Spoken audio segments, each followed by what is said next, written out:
This channel does not promote any violent, harmful, or illegal activities. All content provided by this channel is meant for an educational purpose only. School already বলে দিয়েছে যে না যদি on duty বা কারো কাগজ না দেখাই আমি যতই কাজ যে বিএলও করি আর যাই কাজ করি না কেন আমাকে অ্যাবসেন্ট করে দেবে। এবারে আমাদের সিএল শেষ, মেডিকেল যদি এভাবে শেষ আমরা এই সব কাজ কেন মেডিকেল নিয়ে করব বলুন তো? নির্বাচন কমিশন থেকে জিও না বেরোলে আমরা অন ডিউটি পাবো না স্কুল থেকে। স্কুল অথরিটি কোনো দায়িত্ব নিচ্ছে না, কোনো দায়িত্ব নিচ্ছে না। আমরা যদি কোনো রকম অর্ডার কপি না দেখাতে পারি কোনো স্কুলের অথরিটি আমাকে অন ডিউটি দেবে না। তো আমরা যারা অনেক দূরে স্কুল বা যারা এমনি কাছাকাছি স্কুল হও আমরা 8 ঘন্টা স্কুল করে এসে কখন আমরা এই কাজটা করব? আমাদের যে প্রবলেমটা হচ্ছে সেটা হচ্ছে আমার নিজের মর্নিং স্কুলে পুরো স্কুল করার পরে তারপরে এই সময়টা করার জন্য ডে, তাহলে 24/7 কি আমরা কাজ করব? এটা কি সম্ভব না, ফিজিবল? আমরা যখনই কথা বলছি আমাদের কিভাবে অন ডিউটি দেওয়া যায় সেই ব্যাপারে মানে কোনো ইলেকশন কমিশন থেকে কোনো সদুত্তর দেওয়াই হচ্ছে না। এইভাবেই কাজ করা সম্ভব? আমরা এইভাবে তো অসম্ভব, কিন্তু আমরা কাজ করতে চাই। আমরা কখনো বলছি না আমরা এই কাজগুলো যেগুলো আমাদের দেওয়া হয়েছে সেগুলো করব না, কিন্তু সেটা করার জন্য একটা ফিজিবল টাইম আমাদের দিতে হবে। আমাদের বারবার বলা হচ্ছে যে এইদিকে স্কুলও করতে হবে আবার এইদিকে এই কাজগুলোও করতে হবে, এটা তো সম্ভব না।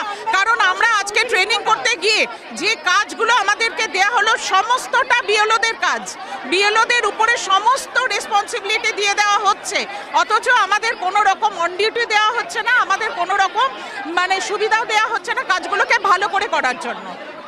আমি বলছি আমার আন্ডারে আমি কসবা 149 অ্যাসেম্বলি কনস্টিটিউন্সি বিএলও, আমার আন্ডারে 1234 ভোটার। আমাকে স্কুল করতে হবে, আমার স্কুলের কাজটাও ম্যান্ডেটারি। আলটিমেটলি আমাকে কিন্তু স্কুলে গিয়েই চাকরিটা করতে হবে। ইন দ্যাট কেস আমাকে ওইটাও পারফর্ম করতে হচ্ছে। সকালবেলা আমাকে ওখানে পুরো 4:30 অবধি স্কুল করে এসে আমার 1234 ভোটারের পুরো ম্যাপিং, তাদের বাড়ি ডিস্ট্রিবিউশন, তাদের বাড়িতে 3 বার করে যাওয়া, খুঁজে না পেলে তার বাড়ি 3 বার করে যাওয়া। How can it be possible for a human being? শুধু আমার একটাই question to the election commission, ব্যাস, আমার আর কিছু নেই। এবং আমি কাজটা আমি আর একটা মেসেজ দিতে চাই, আমি কাজটা খুব ভালোভাবে করতে চাইছি। এটা হিউম্যান বিং হতে বলছি, মানে হিউম্যানিটি নিয়ে ভাবতে বলছি। ইলেকশন কমিশনকে অনুরোধ করছি আমরা কাজটা করতে চাই, ব্যাস। দেখো, ইলেকশন কমিশন কিন্তু সেই উত্তরই দিতে পারলেন না যখন আজকে বিএলও প্রশিক্ষণে আসা যারা এসেছেন, যারা মূলত শিক্ষক শিক্ষিকা, তারা যখন প্রশ্ন তুললেন যে তারা কি করবেন, তাদেরকে অন ডিউটি কেন দেখানো হবে না, সেই প্রশ্নের কোনো উত্তর দিতে পারা যায়নি। এবং তারপরই যে নজরুল মঞ্চে যে প্রশিক্ষণ চলছিল সেটা সম্পূর্ণ ভেসিয়া তুমি দেখতে পাচ্ছ। যারা প্রশিক্ষণ নিতে এসেছিলেন তারা রীতিমতো এই স্টেজে দাঁড়িয়ে থাকা যিনি ছিলেন নির্বাচন কমিশনের তার কাছে প্রশ্ন ছুড়ে দেন, কিন্তু তিনি করে প্রশ্ন দিতে পারেননি। আমি সরাসরি যারা এখানে রয়েছেন আমি তাদের কাছে একবার চলে যাব। তারা মূলত একটা অভিযোগই তুলছেন যে এভাবে কাজ করা যায় না। আপনাদের মূলত এই যে আরো অনেক কাজ আছে, আমাদের মূলত দাবি একটাই, যেটা হচ্ছে নির্বাচন কমিশন আমাদেরকে দায়িত্ব দিয়েছে বিএলওর কাজ হিসেবে কাজ করার জন্য, কিন্তু পরিষ্কার এই গাইডলাইন আমাদের চিঠিতে দিতে হবে যে এই যে সময়, কারণ বলা হচ্ছে 4 নভেম্বর থেকে 4 ডিসেম্বরের মধ্যে আমাদের বাড়িতে গিয়ে ফর্ম দিতে হবে, তাকে ফর্ম ফিল আপে সাহায্য করতে হবে এবং ফর্মটা নিতে হবে, প্লাস সেটা আমাদের অ্যাপের মধ্যে কিন্তু সেটা আপলোড করতে হবে ইন্ডিভিজুয়ালি প্রত্যেকটা ফর্ম। যাদের ফর্ম পাবো না তাদের ক্ষেত্রে আমাদের লিখতে হবে ডেট, শিফটেড, অ্যাবসেন্ট বা নন ট্রেসেবল বলে, তাহলে 24 ঘন্টার মধ্যে আমাকে একটা এন্টায়ার প্রসেসটা এটার মধ্যেই থাকতে হবে। বিহারে যখন এসআইআর হয়েছে তখন প্রত্যেকটা বিএলওকে বা যারা এই নির্বাচন কমিশনের কাছে যুক্ত ছিল তাদেরকে কিন্তু ডেপুটেশনে তুলে নেওয়া হয়েছিল, কিন্তু এখনো অবধি ওনারা যে চিঠি দিচ্ছেন, আমাদের অ্যাপয়েন্টমেন্ট দিচ্ছেন, কোথাও এই কথাটা লিখছেন না যে এই 1 মাস আপনারা আপনাদের কর্মস্থলে থাকবেন না, you will be in your field activity. কোথাও কি নির্বাচন কমিশন শিক্ষা দপ্তরের মধ্যে কোথাও সমন্বয়ের অভাব বলে মনে হচ্ছে? নির্বাচন কমিশন শিক্ষা দপ্তরের ব্যাপার নয়, নির্বাচন কমিশন যদি চায় এটা কিন্তু করতেই পারে। যখন আমরা ভোটের ডিউটিতে যাই তখন তো আমাদেরকে এটা বলা থাকে না। ছুটি কেটে যাবে, মাইনে কমে যাবে, আমাদের স্যালারি কমে যাবে, এবং দেখুন এটা আমাদের অনলাইন করা উচিত। অন ডিউটি করলে আমাদের ভালো হয়। বছরে আমাদের যেটুকু ডেজিগনেটেড ছুটি অ্যালোটেড থাকে সেটা আমাদের পার্সোনাল কাজের জন্য। ইলেকশন কমিশন প্রত্যেকটি অ্যাসেম্বলি কনস্টিটিউয়েন্সি সেপারেট ওয়াইজ যদি অন ডিউটি লিভ অ্যালট করে, তাহলে তো আমরা সেটাই আমাদের রেসপেক্টিভ হেডমাস্টারকে দেখিয়ে এই কাজে নিযুক্ত হতে পারি। কাজ নিযুক্ত হওয়ার জন্যই আমরা এখানে এসেছি, কিন্তু আমরা প্রশ্ন যখন করতে গেছি উনি আমাদের এড়িয়ে চলে গেলেন। আমাদের প্রশ্নের উত্তর যতক্ষণ না ক্ল্যারিটি পাচ্ছি আমরা এই কাজে নিযুক্ত হতে পারছি না। তুমি শুনতে পেলে যে যতক্ষণ না কাজের ক্ষেত্রে কোনো সঠিক উত্তর পাওয়া যাচ্ছে, ক্ল্যারিটি পাওয়া যাচ্ছে, ততক্ষণ পর্যন্ত কাজে যুক্ত হওয়া যাবে না। কিন্তু তারা কিন্তু এই কাজই করতে এসেছেন এবং তারা কাজ করবেন এমনও জানাচ্ছেন। আমি আরো বেশ কয়েকজন তাদের সঙ্গে কথা বলে নেবো, যারা এখানে রয়েছেন তাদের সঙ্গে আবার কথা বলে নেওয়ার চেষ্টা করবো। যারা বলেন, আপনারা তো মূলত ট্রেনিং, সকাল থেকে ট্রেনিংয়ে ছিলেন, মূলত আপনার প্রশ্ন কি করেছিলেন যারা ছিলেন? প্রথমে তো আমাদের ওনারা ট্রেনিংয়ে ঢুকালেন। প্রথমে বলি এই কাজটা আমরা ইচ্ছাকৃত নেইনি, আমাদের উপর চাপানো হয়েছে। ঠিক আছে, চাপানো যে আমাদের প্রথম ট্রেনিংয়ের শুরুতে আমাদের কোনো কাউকে প্রশ্ন করতে দেয়নি। উনি বলেছেন 10টা কোশ্চেন আমরা নেব। সেখানে আমরা ভেবেছিলাম আমাদের নিরাপত্তার জন্য আমরা বলবো আমরা অন ডিউটি এটা চাইও। যখনই আমাদের মধ্যে প্রশ্নটা উঠে আসলে অন ডিউটি, ওনারা কিন্তু উত্তর দিতে পারলেন না। এবং আমরা নিরাপত্তার কথা বলছি, সেখানেও উত্তর দিতে পারলেন না।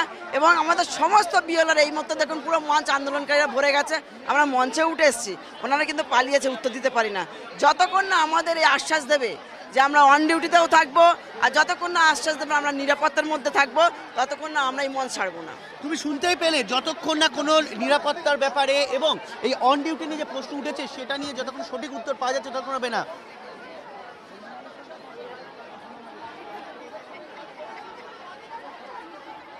একদম একদম আমি জিজ্ঞেস করবো, আচ্ছা আপনারা তো প্রথমবার নিশ্চয়ই ভোটের ডিউটি করছেন, আগেও করেছেন, সেই তখন কি হয়, মানে অতীতে কি দেখা গিয়েছে? আমরা ভোটের ডিউটি 2012 সালে একবার করেছিলাম, কিন্তু তখন আমাদের সরিয়ে দেওয়া হয়েছিল। মানে সরিয়ে আমরা করতে পারিনি আমাদের কাজের চাপে। যারা করছিল তাদের সরিয়ে দিয়ে আমাদের নতুন করে অ্যাপয়েন্টমেন্ট দেওয়ার মানেটা কি? যারা করছিল তারা দীর্ঘ বছর করে আসছে, তাদের মধ্যে একটা সিস্টেম চলে আসছে, তারা সব বাড়ি বাড়ি চেনে। এটা আমাদের মধ্যে পুরো নিউ, পুরো নতুন কাজ এটা আমাদের পক্ষে। আর এত সময় লিমিট করে দিচ্ছে, মানে আমরা ফিল্ডেও কাজ করব, অন ডিউটি স্কুলও করব, আবার বাড়িতে গিয়ে রাত্রে গিয়ে আমাদের ডিজিটাইজেল করতে হবে। একদম না, তুমি শুনতে পেলে যে তাদের মূলত একটাই কথা, যে বাড়ির কাজ, স্কুলের কাজ, সবকিছু কাজ করবেন। Without remuneration what will be get, আমরা কি পেতে পারি সেটা কিন্তু কোনো রকম ডিসকাশন হয়নি। ঠিক আছে, সেটাও এখানে এই আজকে মাস্টার ট্রেনিং হয়েছে, মাস্টার ট্রেনিং বলতেই পারি, বিফোর 4th নাম্বার এসেই যাচ্ছে। তা সুতরাং তার মধ্যে যে আমরা কি পেতে পারি, কি না পেতে পারি, সেটাও কিন্তু সেই প্রিভিলেজটা সেটা কিন্তু ডিসকাশন হয়নি। আমাদের আই কার্ড এখনো পাওয়া যায়নি, আমরা সিকিউর কিনা জানি না, এখনো আই কার্ড পাইনি আমরা। না না এখনো পাইনি। না, অন্য অ্যাসেম্বলিতে হলেও কসবা অ্যাসেম্বলিতে কোনো আই কার্ড দেওয়া হয়নি। আর একটা কথা, আমরা যারা কলকাতার টিচার নই কিন্তু কলকাতার অধিবাসী, আমরা যারা দূরে স্কুলে যাই, আমরা বেরোই সকাল 8টা-9টা এবং বাড়ি ফিরি রাত্রি 7টা-8টায়। আমরা যাব কখন ইলেক্টরদের বাড়ি? মানে আমাদের তো একটা ওয়ার্কিং আওয়ারে যেতে হবে। আমি কি রাত 11টার সময় কারোর বাড়ি গিয়ে করা নাড়বো যে খুলুন আমি এসছি? এবং একজন মহিলা হয়ে আমি কি ওনারা বিএল এর কথা বললেন, একজন মহিলা সাথে কোন বিএল এরা যাবেন এটা নিয়েও ওনারা কোনো পরিষ্কার কোনো কথা বলবেন না। কোথায় যাচ্ছে? কলকাতা থেকে। আমরা তো এখানকার কলকাতার এসি, যাদবপুরের সিট, তাহলে আমাদের বাড়ি এখানে। এখান থেকে আমি সুন্দরবনে স্কুলে যাচ্ছি, যদি আমি একটা ক্লাসের জন্যও যদি যাই আমাকে ফিরতে 4টে-5টা বাজছে, তারপরে আমি কখন এসআইআর করব? আমি বাড়ি যাব কখন? অন ডিউটি দিচ্ছেন না তো, কোনো অর্ডার দিচ্ছেন না। অন ডিউটির অর্ডার কপি দেখাতে হবে তো আমাকে স্কুলে। এর কাজটা ব্যাপক আছে, অনেক কাজ যেটা এই ট্রেনিংয়ে আমরা পেলাম, কিন্তু সেখানে দেখলাম যে এই কাজ আমরা স্কুলে যাব, আবার সেখান থেকে বাড়ি ফিরে এসে ওই কাজটা করব, সারা রাত লেগে যাবে। স্কুলের ডিসটেন্স আর কাজের দূরত্বটা অনেক, তাই স্কুল করে এটা করা যাবে না। এত কাজ করা যাবে না, এত কাজ আমাদের ডিউটি করতে হবে। সবাই এখানে অন ডিউটি না দিলে কাজ করা যাবে না। রাতে 8টার পর বাড়ি গেলে ডিস্টার্ব ফিল করবো, ওনারা হিসাবে আমরা ডিস্টার্ব হবে আমাদের।